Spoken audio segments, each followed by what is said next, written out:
السلام علیکم اسٹوڈنٹس، جیسا کہ آپ لوگ جانتے ہیں کہ ہم لوگ وجوہ اعجاز کے بارے میں بات کر رہے تھے۔ آج جس ٹاپک پہ ہم نے بات کرنی ہے وہ اس کا سیکنڈ پوائنٹ ہے، اور وہ ہے فصاحت و بلاغت۔ اب سب سے پہلے یہ دیکھتے ہیں کہ فصاحت سے مراد کیا ہے۔ یہاں پر دیکھیں، کہتے ہیں کہ فصاحت کا لفظی معنی ہے ظاہر ہونا، واضح ہونا۔ اب کلام کی فصاحت کیا ہے کہ کلام کی فصاحت سے مراد یہ ہے کہ الفاظ اہل زبان کے محاورے کے مطابق ہوں، غیر مانوس اور ثقیل نہ ہوں۔ ثقیل سے مراد ناقابل فہم، یعنی جو سمجھ سے باہر ہوں، جو سمجھ نہ آ سکیں۔ پھر الفاظ سے جو ترکیب بنائی جائے اس کے لیے بھی ضروری ہے کہ وہ سماعت پر گراں نہ گزرے۔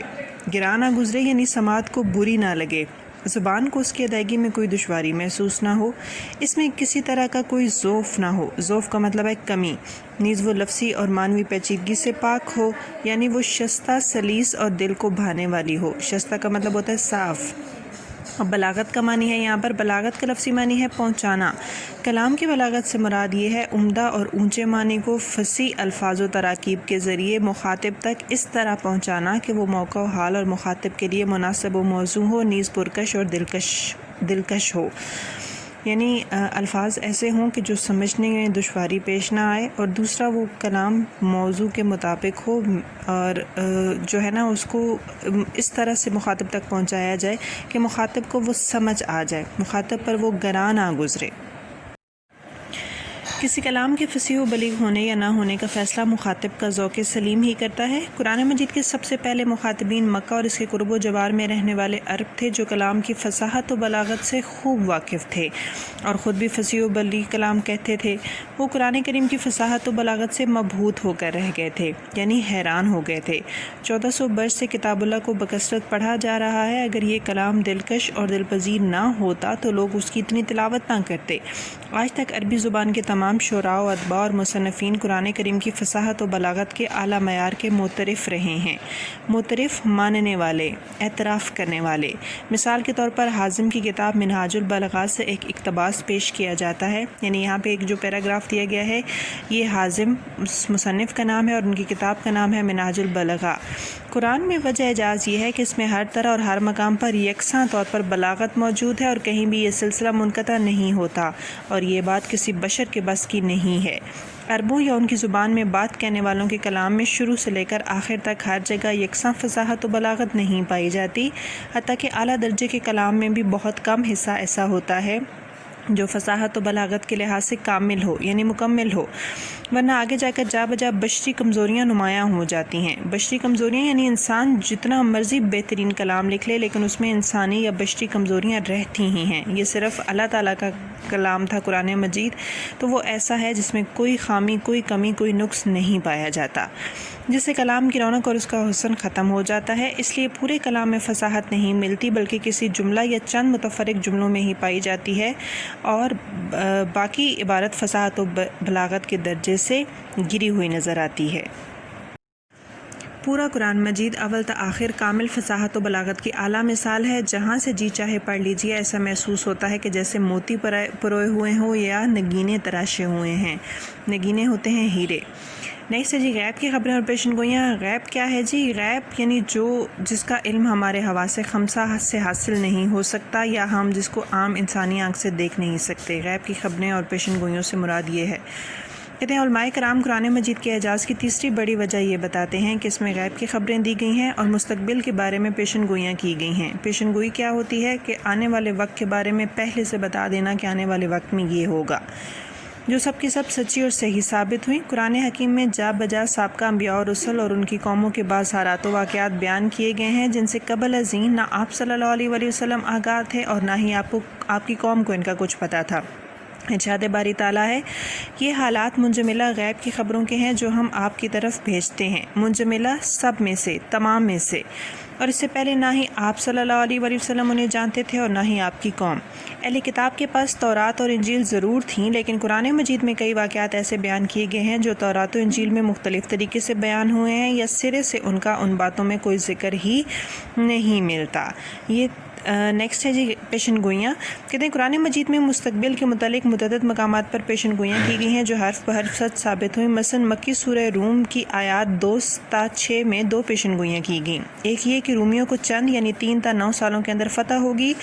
رومیوں کو ایرانیوں کے ہاتھوں شکست پر شکست ہو رہی تھی جسے کفار مکہ اپنے لیے نیک شگون سمجھتے تھے، شگون علامت، اور اہل ایمان اس پر افسردہ تھے کیونکہ ایرانی آتش پرستوں کو مشرکین مکہ کے اور رومی اہل کتاب کو اہل ایمان کے مشابہ سمجھا جا رہا تھا. دوسری یہ کہ جس روز رومیوں کو فتح ہوگی مومنوں کو بہت خوشی ہوگی، فتح اللہ کی نصرت سے ہوگی. اسے اللہ نے اپنا وعدہ قرار دیا اور فرمایا کہ اللہ اپنے وعدے کی خلاف ورزی نہیں کرتا. البتہ اکثر لوگ جانتے نہیں. ان آیات کے نزول کے چند یعنی 7 سال بعد روم کو فارس پر فیصلہ کن فتح حاصل ہوئی، اور جس دن اس فتح کی خبر مسلمانوں کو ملی اسی روز انہیں بدر میں کفار مکہ پر فتح حاصل ہوئی. ان آیات کے نزول کے وقت رومیوں اور مسلمانوں میں سے کسی کی فتح کا گمان بھی نہیں ہو سکتا تھا یعنی سوچا بھی نہیں جا سکتا تھا. غزوہ بدر میں مسلمانوں کی فتح کا وعدہ کیا گیا جو پورا ہوا. مکہ میں جو سرداران قریش حضور علیہ الصلوۃ والسلام کی ہنسی اڑاتے تھے ان کی بابت اللہ تعالیٰ نے ارشاد فرمایا، بے شک ہم آپ کی طرف سے ان ہنسی اڑانے والوں کی خبر لینے کے لیے کافی ہیں. یہ 5 اشخاص تھے اور جلد ہی ان 5 کا عبرتناک انجام ہوا. اللہ تعالیٰ نے بشارت دی تھی یعنی خوشخبری دی تھی کہ دین اسلام کو غلبہ حاصل ہوگا. ابتدا میں انتہائی قسم پرسی اور نامساعد حالات کے باوجود چند سال کے بعد اللہ کا وعدہ پورا ہوا اور دین اسلام غالب آ گیا. قسم پرسی کا مطلب ہوتا ہے بے چارگی، اور نامساعد یعنی برے حالات. ارشاد باری تعالیٰ ہے، وہی تو ہے جس نے اپنے رسول کو ہدایت اور دین حق دے کر بھیجا تاکہ اسے تمام دینوں پر غالب کرے، خواہ مشرکوں کو کتنا ہی ناگوار گزرے یعنی برا لگے. کفار و مشرکین آپ صلی اللہ علیہ وسلم کی جان کے درپے تھے یعنی جان کے دشمن تھے. صحابہ کرام کو آپ کی حفاظت کی تدابیر کرنی پڑتی تھی. ان حالات میں یہ آیت نازل ہوئی اور اللہ آپ کو لوگوں سے محفوظ رکھے گا. اس کے بعد آپ کی حفاظت کا تمام بندوبست موقوف کر دیا گیا. موقوف یعنی ختم کر دیا گیا. اللہ تعالیٰ نے بارہا آپ کی موزانہ طور پر حفاظت فرمائی. اللہ تعالیٰ نے اہل ایمان سے وعدہ فرمایا تھا جو لوگ تم میں سے ایمان لائے اور نیک کام کرتے رہے ان سے اللہ کا وعدہ ہے کہ ان کو ملک کا حاکم بنائے گا. جس وقت یہ آیت نازل ہوئی مومنین کو اعداء کی طرف سے ہر وقت حملے کا خطرہ رہتا تھا. اعداء یعنی دشمنوں کی طرف سے ہمہ وقت ہتھیار بند رہتے تھے. ہمہ وقت یعنی ہر وقت، اور ہتھیار بند یعنی ہتھیاروں سے لیس، اور کسی کو ملک کی حکومت ملنے کا گمان تک نہ ہو سکتا تھا. لیکن اللہ کا وعدہ چند برسوں بعد حرف بحرف پورا ہوا. اسی طرح قرآن مجید میں متعدد مقامات پر بعض لوگوں کے دلوں میں پوشیدہ باتوں کو قرآن مجید کی آیات میں ظاہر کر دیا گیا اور قرآن حکیم کی حفاظت کا وعدہ فرمایا جو بدرجہ کمال پورا ہوا. بدرجہ کمال یعنی ہر ممکن حد تک. قوت تاثیر کا مطلب ہوتا ہے اثر. یہ ایک مسلمہ حقیقت اور امر واقعہ ہے کہ قرآن حکیم اپنے اندر بے انتہا اور بے مثال قسم کی قوت تاثیر رکھتا ہے. اسی وجہ سے مکہ کے کفار و مشرکین اسے معاذ اللہ سحر مطلب جادو، اور آپ صلی اللہ علیہ وآلہ وسلم کو ساحر کہتے تھے. ساحر جادوگر یا جادو کرنے والا. جس نے بھی قرآن آیات سنی متاثر ہوئے بغیر نہ رہ سکا. ولید بن مغیرہ جیسے کٹر مخالف، کٹر یعنی سخت، اور دشمن نے بھی آیات سنی تو اس پر رکت طاری ہو گئی یعنی دل بھر آیا، اگرچہ اس کی عقل عیار اور فطرت بد اس کے ایمان لانے میں رکاوٹ بن گئی. مشرکین مکہ پورا جتن کرتے یعنی کوشش کرتے کہ کوئی غیر مسلم آپ کی زبان مبارک سے آیات قرآنیہ نہ سننے پائے. تو فیل دوسی انیس غفاری، حضرت عمر اور نہ جانے کتنے اور خوش نصیب حضرات قرآن مجید کی چند آیات سن کر فوراً ایمان لے آئے. حالانکہ آیات سننے سے پہلے ان کے ارادے سخت معاندانہ تھے. معاندانہ یعنی خطرناک.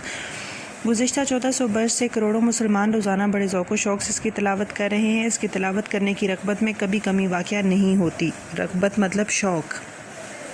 قرآن کریم کا مخصوص اسلوب اپنے اندر بے انتہا حلاوت اور شیرینی لیے ہوئے ہے. اسلوب ہوتا ہے انداز، حلاوت، مٹھاس.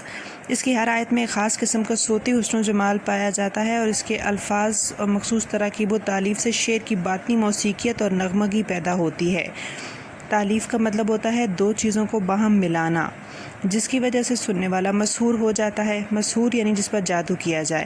آیات کے فواصل میں صوت و آہنگ کا ایسا حسن و جمال پایا جاتا ہے. صوت و آہنگ یعنی طرز، جس کو آپ دھن کہتے ہیں یا ٹیون کہتے ہیں، جو اشعار کے قوافی میں بھی نہیں ملتا. قوافی قافیہ کی جمع ہے. قافیہ آپ کو پتہ ہے کہ اردو میں شعر کے آخر میں جو دو مصروں کے آخر میں جو ایک جیسے الفاظ ہوتے ہیں، ہم آواز الفاظ، ان کو کہتے ہیں. قرآن حکیم کی تلاوت کرتے ہوئے اس امر کا بھی بھرپور احساس ہوتا ہے کہ وہ مخاطب میں جس قسم کا اثر پیدا کرنا چاہتا ہے اس کی مناسبت سے الفاظ کا انتخاب کیا گیا ہے۔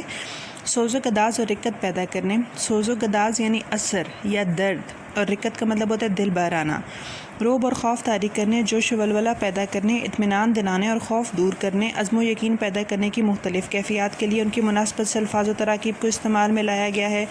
اس طرح مخاطب میں جو کیفیت پیدا کرنا مقصود یعنی مقصد ہو، وہ بھرپور طریقے سے پیدا ہو جاتی ہے۔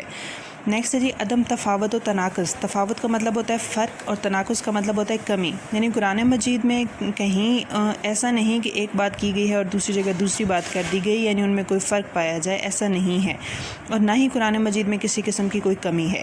قرآن مجید 114 صورتوں پر مشتمل ہے اور اس میں 6666 آیات ہیں، یعنی یہ ایک خاصی ضخیم کتاب ہے۔ ضخیم یعنی بھاری۔ پھر اس کا نزول تقریباً 23 سال کی طویل مدت میں نجمن ہوا۔ نجمن یعنی آہستہ آہستہ، ٹھہر ٹھہر کر۔ ان 23 سالوں میں رسول کریم کو مختلف حالات کا سامنا کرنا پڑا، شدید مخالفت و مزاحمت مطلب روکنا، اور اظہار ثانی یعنی تکلیف دینا سے لے کر جنگوں تک کی صعوبتیں جھیلنی پڑیں۔ صعوبتیں مطلب مصیبتیں۔ اپنا آبائی شہر چھوڑ کر دور دراز کے ایک شہر کو ہجرت فرمائی۔ سالہ سال آپ کی جان اقدس کو سخت خطرات کا سامنا رہا۔ پھر ایک ریاست کے بانی حکمران بھی ہوئے۔ مکہ میں جان کے دشمنوں سے سابقہ تھا، سابقہ مطلب سامنا۔ مدینہ میں جان نچھاور کرنے والوں کی محبتیں ملیں۔ ان تمام حالات میں قرآن مجید کی آیات نازل ہوتی نہیں، لیکن نہ ان کے اسلوب میں فرق پڑا اور نہ کہیں کوئی معنوی اختلاف واقع ہوا، کہیں کوئی تضاد یعنی الٹ بات، تناقض یعنی کہ نقص یا کمی، تفاوت یعنی کہ فرق یا اختلاف نہیں ہے۔ اول تا آخر یکساں فصاحت و بلاغت ہے۔ فصاحت ہوتی ہے خوش کلامی اور بلاغت حسب موقع گفتگو، اور معنی و مطالب میں ہم آہنگی ہے۔ ہم آہنگی مطلب ایک جیسا ہونا۔ کسی انسان کے کلام میں اس خوبی کا پایا جانا محال ہے۔ محال یعنی مشکل۔ چنانچہ ارشاد ربانی ہے، تو کیا یہ لوگ قرآن میں غور نہیں کرتے؟ اور اگر یہ اللہ کے سوا کسی اور کی طرف سے ہوتا تو یہ لوگ اس میں بہت اختلاف پاتے۔ نیکسٹ ہے تاریخی اور علمی انکشافات۔ کہتے ہیں قرآن عظیم میں کئی ایسی علمی تاریخوں اور حقیقتوں کا انکشاف کیا گیا ہے کہ جن کا اس کے نزول کے زمانے میں تصور بھی نہیں کیا جا سکتا تھا۔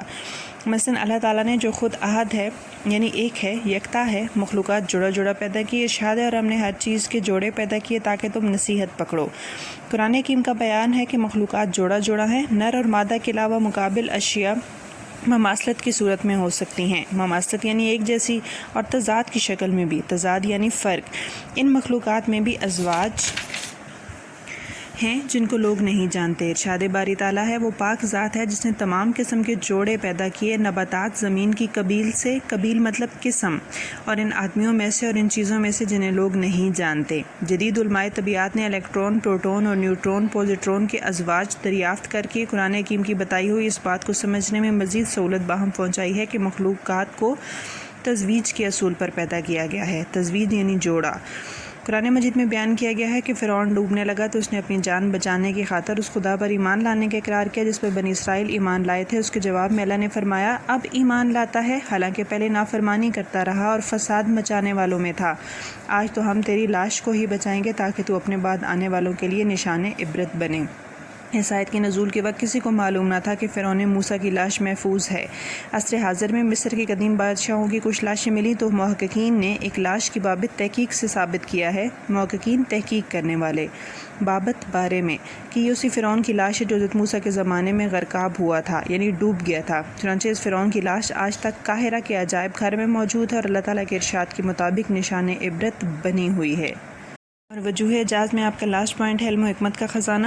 قرآن عظیم علم و حکمت کا خزانہ ہے۔ بہت سے علماء کرام نے علوم القرآن پر ضخیم یعنی بھاری کتابیں لکھی ہیں۔ اس میں موجود علوم و حکم کی توضیح کے لیے ہزاروں جید علماء دین نے اس کی تفسیریں رقم کی ہیں، جید زبردست رقم کی ہیں یعنی لکھی ہیں، اور اس تصنیف و تالیف کا سلسلہ ہنوز جاری ہے۔ ہنوز یعنی مسلسل۔ مسلم اسکالرز اور علماء جس موضوع پر بھی قلم اٹھائیں، قرآن مجید سے استفادہ کیے بغیر بات نہیں بنتی۔ استفادہ یعنی فائدہ اٹھانا۔ یہ موضوع تاریخ کا ہو یا فلسفہ تاریخ کا، جغرافیہ، اخلاق و فلسفہ، اخلاق، قانون، عمرانیات، سیاسیات، معاشیات، زبان و ادب، مابعد الطبیعات۔ مابعد الطبیعات یعنی اس دنیا کے بعد کی دنیا کے متعلق، یا کوئی اور موضوع ہو۔ یہ درست ہے کہ قرآن حکیم کسی ایک شعبہ علم سے متعلق کتاب نہیں ہے، لیکن اس میں اہم و بنیادی اصول اور اشارے سبھی علوم کے ملتے ہیں اور حکمت کی انمول باتیں جا بجا ملتی ہیں۔ تاہم قرآن حکیم کا اصل مقام اور مرتبہ یہی ہے کہ یہ ہدی للناس یعنی لوگوں کے لیے ہدایت ہے، یہ لوگوں کی فلاح کی منزل تک لے جانے والی سیدھی راہ دکھاتا ہے۔ قرآن حکیم نے انسان کو دعوت دی کہ وہ تاریخ اقوام یعنی خود اپنے انفس نفس کی جمع ہے اور کائنات میں موجود اللہ کی نشانیوں پر غور کرے، کائنات میں جاری و ساری اللہ تعالیٰ کے بنائے ہوئے قوانین کو دریافت کرے اور انہیں اپنے مفید کام میں لائے، کیونکہ ساری کائنات اللہ نے انسان کے لیے پیدا کی ہے اور انسان کے لیے سب چیزوں کو اپنے قوانین کا پابند بنایا ہے۔ انسان نے کائنات کو تسخیر نہیں کرنا، اس کے واسطے تسخیر تو اسے خود اللہ تعالیٰ نے کر دیا ہے، اس نے تو صرف اسے استعمال میں لانا ہے اور اللہ کا شکر گزار بننا ہے۔ قرآن حکیم کا اعجاز یہ ہے کہ اس نے توہم پرست یعنی وہم کرنے والے اور نہایت کمزور انسان کو بلند ہمت اور اونچے حوصلے و عزیمت والا بنایا، عزیمت یعنی ہمت والا۔ اس کی کایا پلٹ دی جس کا نتیجہ یہ نکلا کہ معمولی اور ادنا مخلوقات سے خوف کھا کر ان کی پرستش کرنے والا یعنی ان کو پوجنے والا انسان آج ستاروں پر کمندیں ڈال رہا ہے، یعنی ستاروں پر پہنچ گیا ہے اور سمندروں کی تہوں سے خزانے باہر لا رہا ہے۔ انسان کے اندر یہ سارا کا سارا انقلاب بلا شک و شبہ قرآن عظیم کا برپا کیا ہوا ہے، یعنی قرآن عظیم کا ہی لایا ہوا ہے۔ نیکسٹ ٹاپک سورہ بقرہ ہے، اس کو ہم انشاءاللہ نیکسٹ لیکچر میں ڈسکس کریں گے۔